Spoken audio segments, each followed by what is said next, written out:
Welcome back to Gene and Roger Talk Movies. You notice that Gene is not here. Our old friend Tykan is joining us. The last time we saw Tykan, we treated him poorly because he loved Alien Romulus, and Gene and I both hated that movie. I told myself I would never come on this podcast again, but unfortunately, due to popular demand, I'm here again. Yes, you are, and I'm glad to have you back. And, of course, friend of the show, Scott Eggleston, is back with us, director of Bad Bones, which we did on episode 14, and the upcoming Theater of Pain, which will be somewhere around the summertime, we're hoping. Hopefully, yeah. But the movie we're talking about today, because one of the benefits of Gene not being available, because he's on vacay or whatever he said he was going to do, is we can do whatever we want, because we don't have to be freaking out if there's lots of nudity or horrible gore or anything like that. But for reasons I don't understand, we picked a movie that doesn't really have any of that. It's 1984's Night of the Comet science fiction horror comedy. Tykan, where are you at with Night of the Comet? I didn't like it. I'll be frank to say this. Look, I like bad horror movies, right? And I like good horror movies. But the one thing I think is like a cinema sin is when a movie is just so bland and boring that it makes me look at the clock and I really wish I had my hour and 45 minutes back of my life, but I can't get back anymore. I really can't. Well, you said hour and 45 minutes. The movie is only 94 minutes long. So what were you doing for the other 11? It just felt so much longer. It's like I was in a time paradox. Maybe the comet picked me up and I was put into a stasis of time where it's slower. Mm-hmm. You know, I don't know. It's nonsensical. That's the best way to put it. It's a nonsensical movie. And I understand in Rotten Tomato, I looked at the score, it got 75 on it. Mm-hmm. And perhaps it's a product of its time where during the 1980s when it was released, it was a good movie. But for me, perhaps I'm not the right audience because the plot was nonsensical. It doesn't make sense to the context of what's going on. The beauty of the film. Yeah, it's nonsensical because you have the comet that doesn't really play too much of a role. I mean, these teenagers still having fun and doing whatever they do, right? And, you know, even if you think about the stepmom, right? The stepmom would have been the perfect zombie. Right. What were they doing? It's like, no, we're going to turn her into comic dust. It's like they even set up this like little subplot that, yeah, stepmom, stepdaughters, they don't like each other. Mom's a bit of a whore, I guess. Right. So, you know, you would think that it would kind of play on to that, but they don't. Not at all. They were just like, we're going to turn you into Cheeto dust, and that's pretty much it, right? Mm-hmm. But, you know, before I go screaming more at the negatives, I'll give a positive, right? It's that I do like the backdrops. I do like the cinematography of the film. I feel the desolate apocalypse of the Cheeto dust area is really, really nifty. Mm-hmm. And it's pretty to look at, right?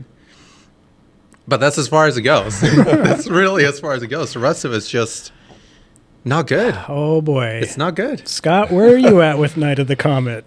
I have to go out with Tykan on this one. I mean, I'll admit this is a really good idea for a movie. Mm-hmm. I'll say. I mean, basically, you know, it's the adults are all killed off by the comet, and then the kids get to kind of run free. At least these two girls, and do whatever they want. And you have the standard '80s montage of dressing in cute clothes and running through the malls. Right. Girls gotta have fun, which you expect to see in a movie of this era. And I grew up in the '80s, and but I have to admit that I was bored in the middle. Goodness.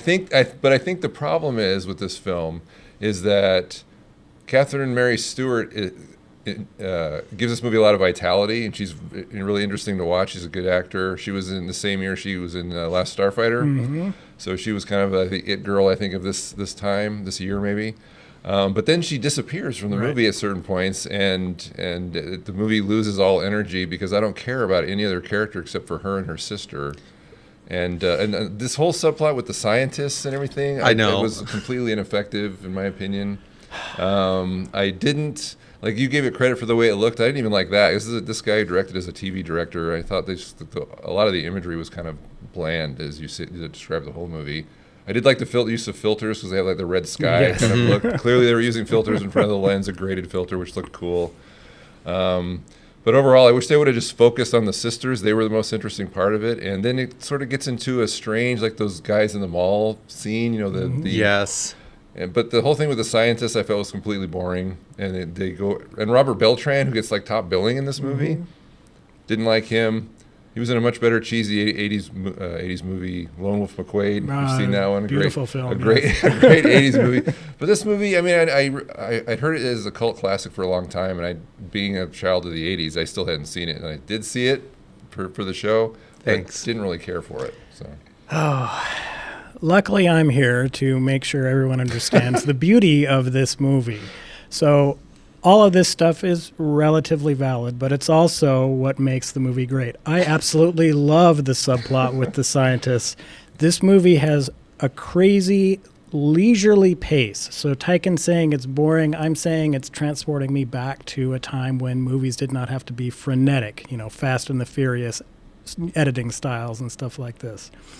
The scientist part is great because it sets the stage for the fact that these guys are brilliant scientists. They knew this thing was going to happen. They were preparing for it. But what do? They leave the air filtration system turned on while the comet's going across. So they've infected themselves. So now they're kind of going crazy, and they're trying to catch these survivors to drain their blood to maybe try to keep them alive. And I like how the scientists are talking about their memory they're losing their memories and things. These are really cool touches, subtle touches of what's really going on in this world. I love some of the dialogue choices here, especially when, and I'm sorry, Scott, I said they were using Uzis, but it's actually Mac-10s they were firing. Because there's a line about Uzis. And there's a great scene where the two girls are firing these Mac-10s. They had already set up that their father has been gone away to war, and he just loves finding a war to participate in. But he has taught these daughters survival skills. And there's a line where, we went down to the armory and we fired off a bunch of automatic weapons. So they're shooting these automatic weapons. The Mac-10, as they always do, were jamming and things. And then the blonde girl is like, Samantha, she's like, well, Daddy would have got us Uzis. And so there's really cool touches like that in this movie. Mary Woronov is one of the scientists who is a beloved figure from the 70s, 80s, the Road 90s. Warrior, right? Wasn't she in the Road Warrior? No, she was not, but she was in Death Race 2000. Well, her filmography is probably around 400 movies, all of them similar to this, B-movie style things. So she's a beloved person in the field, and I'd love to see her in this.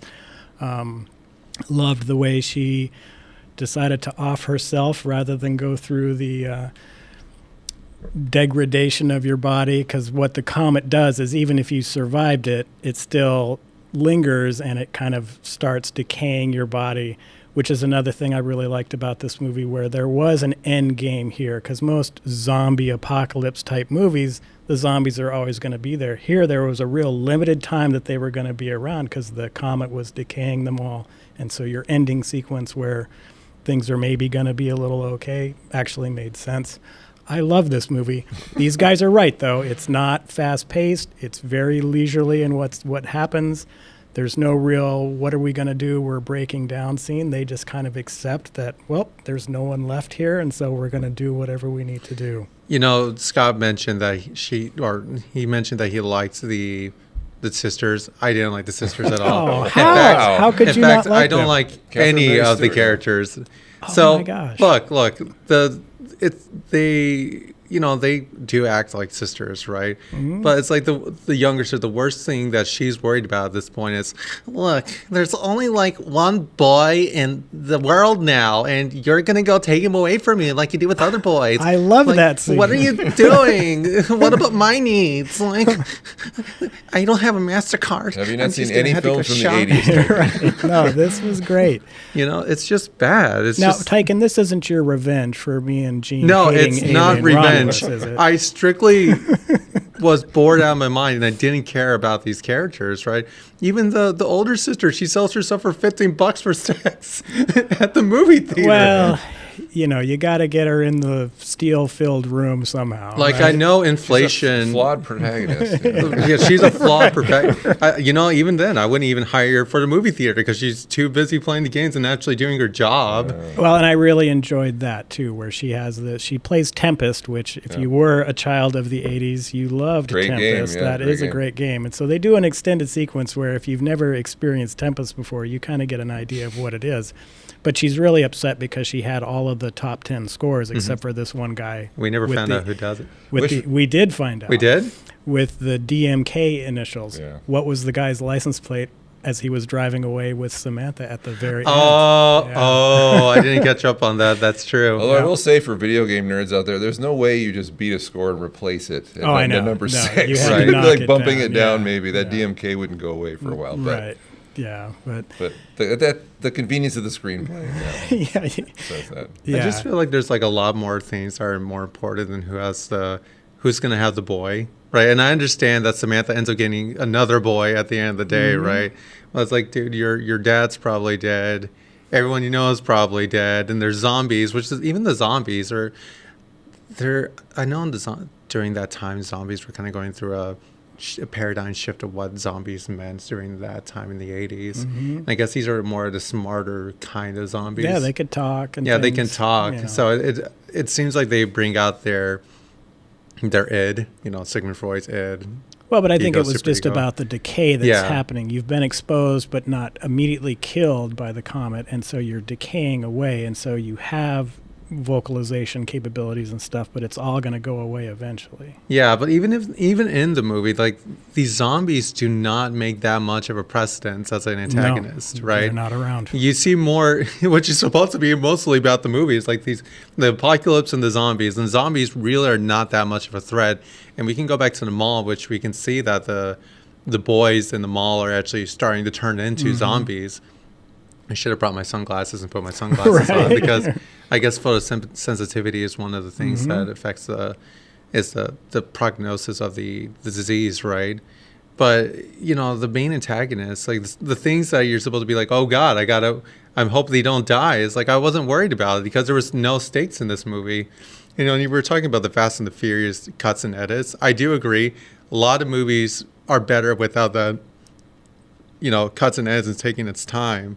But there's also such thing as taking too much time, right? There's too much time. And that's something, you talk about multiple times in this podcast. It's like 90 minutes.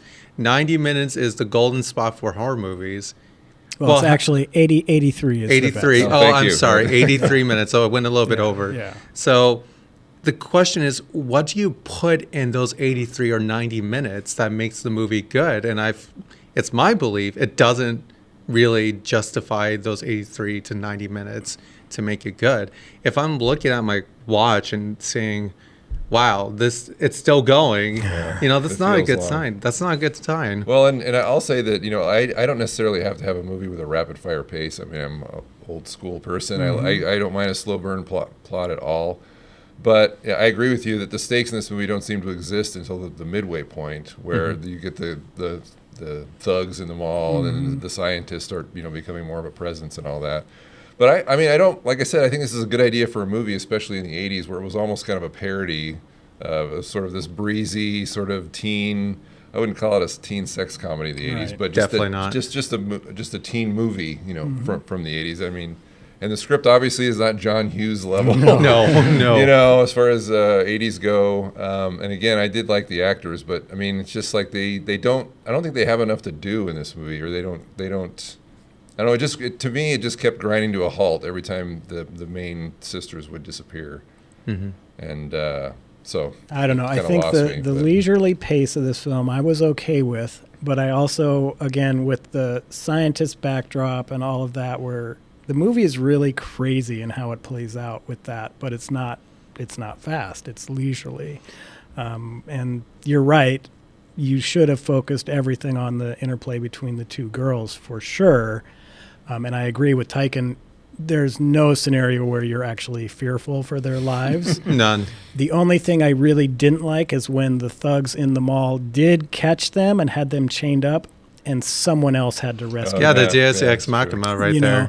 And so I was really hoping that, because they had set it up where these girls are trained, they've beaten people up numerous times by this point, and now they're captured and somebody has to save them. And so, Yeah. And even with the scientists, do we talk like normal people? I think so. And I hate it because the scientists, they don't even talk like normal people. It's like the writer got the dictionary and be like, let's think of really big words that these scientists can say. look, I believe due to the comet's trajectory and its nonsensical nonsense, we're going to have to drain the blood to coagulate the We've just described every science fiction movie ever. Right. It's the beauty of the film, though. But it's just like no one talks like that either. No one talks like that. I'm speaking to plenty of psychologists before, right? No one talks like that. Right. And frankly, it was kind of annoying. If you look at the filmography of this director, too, it's a lot of similarly, I would say, budgeted, scoped TV, a lot of TV stuff. And so to me, it kind of felt like a TV episode, the way it was shot and everything. And that's what I can agree with. But I don't know. I'm just so disappointed that both of these guys do not like this movie very much. I was kind of shocked because it has so much praise. Like it has a cult following, like you say, Rotten Tomatoes and everything. And so I was, I mean, obviously you can't go in believing a lot of the hype for any movie because you'll always be disappointed in most cases. But yeah, except for Terrifier 3, which is beautiful. Terrifier 3 was amazing. Look, I've have not seen, nor will I see Terrifier 3. It's so good. It's so good. But the movie made money, right? It was like a $700,000 budget, and it made $14-15 million, and obviously slowly gained the cult status that it has today, which I would love to look at those Rotten Tomato scores and see how many are contemporary right now. That's what I'm interested in. I certainly do understand back in the 80s why this movie would be really prevalent and praised. But I question over the time, did it degrade to where I wouldn't say it's unwatchable, right? But it definitely shows his age at this point. Well, and I was actually thinking it would go the other way, where people at the time weren't as hot on it as they are now because it's gained this cult status and people are looking at it, looking at it differently than maybe when it first came out. One of the other things I'd like to point out, there's a lot of 80s music in this movie, but not from the original artist. So there's a great scene when they're in the mall and it's girls just want to have fun, and it's like, that's not Cyndi Lauper. Cheesy cover, It's the cover. It's cheaper. They couldn't afford it. Right. So they probably got one of the makeup artists and was like, here, go into my sing that song. You sound pretty closely to her. I think it's funny in movies like this from this era where clearly they had no budget for music. So you hear all these songs, like I can't recall ever hearing any of this music except for the Cyndi Lauper song. But I've noticed that in other movies too, where even like Karate Kid, you hear all this music you've never heard of before that's not original. I guess, Karate Kid it was, but in this movie you're just like, what is this? I grew up in the 80s, never heard this song before. Well, and then you hear one that you recognize and it's like, well, that's somebody not else. Cyndi Lauper, that's somebody else.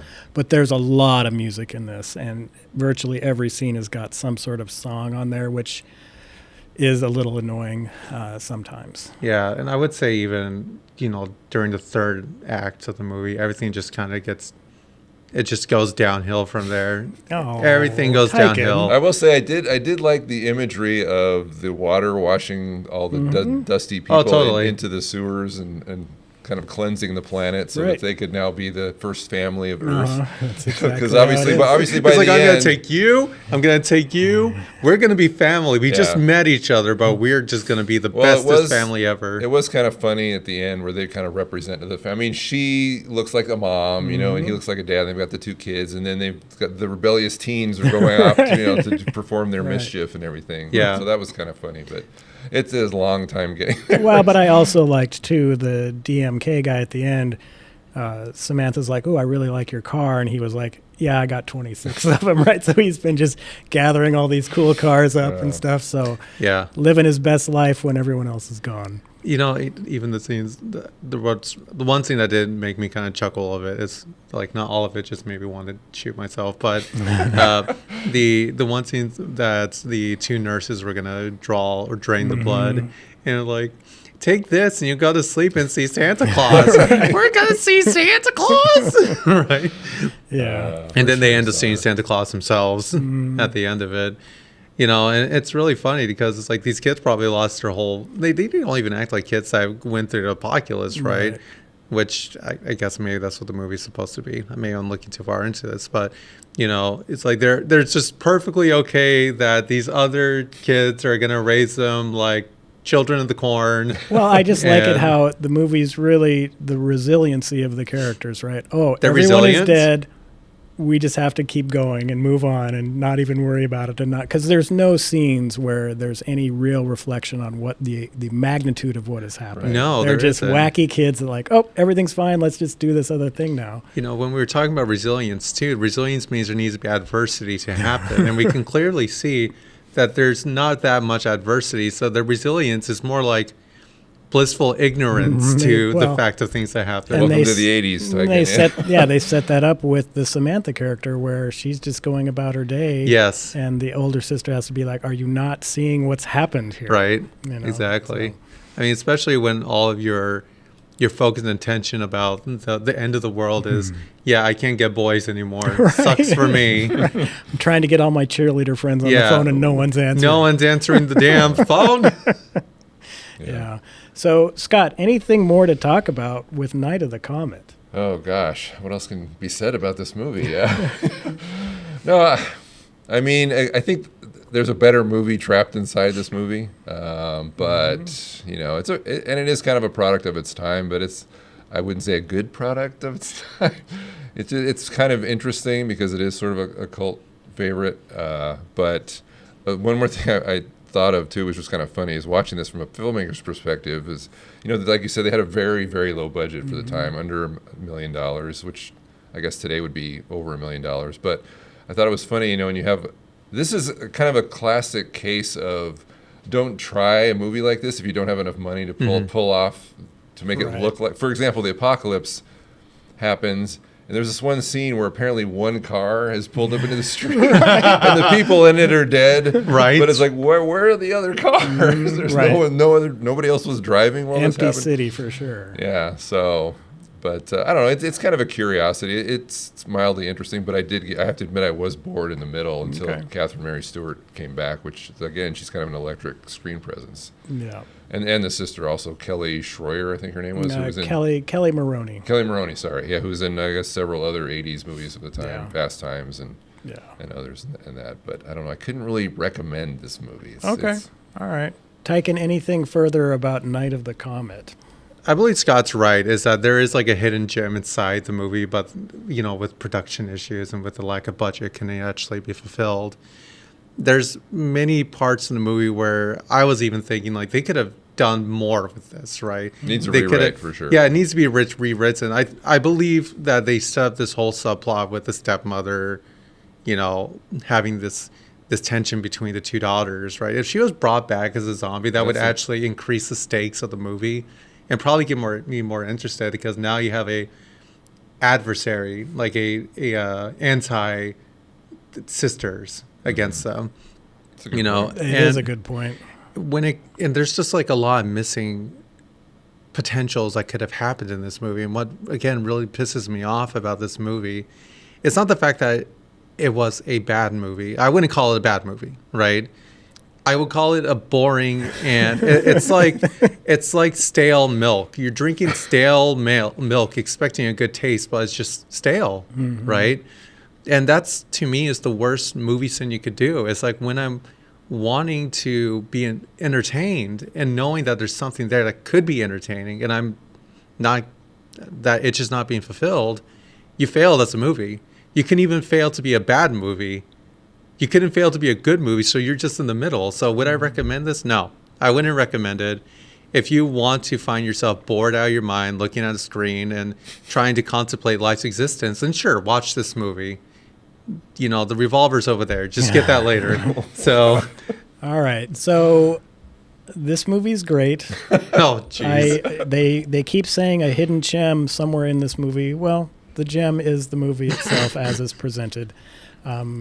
If you've seen a lot of horror movies and have never seen this one, you definitely should try it. It's not scary, though. No, it is It's not scary. It is definitely a science fiction, horror, comedy kind of movie without a lot of horror and gore and things. Or comedy. And just No comedy. And just so our listeners know, I attempted to entice both Tykan and Scott to join me in watching Leatherface Texas Chainsaw Massacre 3 I told because you I would do it. I would know do Gene. it. I know Gene would not have wanted to watch that, and I kind of had some revolt on maybe we should do something else, and so we did this one. Is this our punishment? So I'm blaming you guys. Oh, no, 'cause no, we no. could have been This is your talking about. suggestion. No, we could could have have watched talked. Sinners. We could have watched Texas Chainsaw Massacre. Yeah, we could so- have watched Death by Unicorn. Yeah, Oh yeah, there you go. But- A24. Huh? but we will be back next week. Well, I don't know if Tykan will be back, but I am Probably glad, not. Tykan, that you came on. He's the only reason we were actually able to get a show in the can this week because Gene was gone, and he has control of our studio because it's in his basement, and so we're at Tykan's place of work filming this right now. You know, I really hope when Gene comes back, because I know he's being a vagabond in Girdwood right now, right? I really hope he doesn't turn into Cheeto dust and he's not able to come back. Right. Like, that's my greatest fear, is that he lost his car, he doesn't have a bike anymore, he's a vagabond, he's trying to get back to Anchorage, but he can't. So he's just going to go to the Girdwood Facebook place and write, hey, need ride to Anchorage, please help. Well, and if he can't make it back to Anchorage, I guess we could reconvene here next week with some other movie. I'll be glad to join. Yeah. So Not for this movie, though. Never again. No sequel of this movie either, was there? no, it's funny because they have talked about a remake of this at various points over the years, and that might actually be not a bad idea because sometimes when you have an original film, and as you guys are both saying, there's a great movie in here, it just needed a second or third or fourth pass and maybe a bigger budget. Well, maybe a lot of that stuff, like your idea about the stepmother, is a good one, I yeah, cannot sure. believe they didn't catch that. Yeah, how did they not idea, catch that? right? And maybe that kind of stuff can happen, and of course they'll have their quick editing and all that stuff that we apparently have to have now. We don't have to But- have quick editing. You just have to have a substantial plot within the time limit you have. Or a filmmaker with guts. who Or a says, "Don't do filmmaker that. with I'm not going to cut it guts." that way. Yeah. Yeah. Yeah. Exactly. Or just a lot of guts Oh, there we strewn go. all over the screen. I want to see intestines everywhere Yeah. on this table. Yeah, if your story's lacking, just amp the gore and nudity up, Right. right? Yeah, exactly. Exactly. All right. Thanks for tuning in. We'll catch you next week with something. We don't know what it'll be, but it'll be something. So thanks for tuning in. Bye-bye. Goodbye.